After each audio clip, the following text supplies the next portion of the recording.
আমাদের আন্দোলনের কারণে উদাত্ত আহ্বান জানাচ্ছি, সরকারের প্রতি উদাত্ত হয়েছেন তাদের মাঝে থেকে যেন এই পরিচালনা পরিষদ গঠন করা হয়।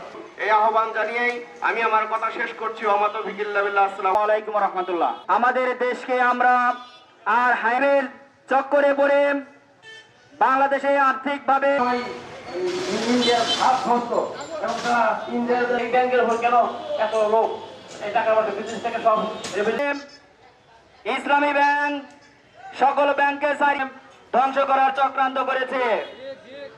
বিগত আমাদের আইবিডব্লিউএফ এর এবং সচেতন গ্রাহক বোর্ডকে পরিচালনা বোর্ড তৈরি করার জন্য কোনো গঠিত হয় নাই।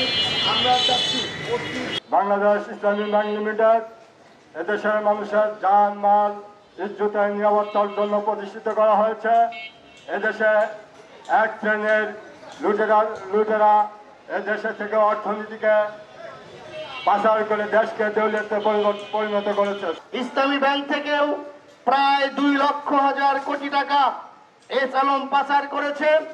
ইসলামী ব্যাংকেও ইসলামী ব্যাংক আপনারা জানেন বিশ্বের অন্যতম শীর্ষ ব্যাংকের মধ্যে একটি ব্যাংক প্রতিষ্ঠিত লাভ করেছিল।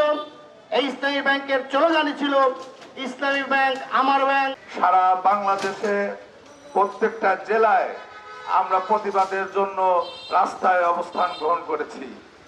আমাদের প্রতিবাদের অন্যতম দাবি যে এতদিন পর্যন্ত পরিচালনা পরিষদ ভেঙে দেওয়া হয়েছে, দীর্ঘদিন যাবৎ পরিচালনা পরিষদ গঠন করা হচ্ছে না।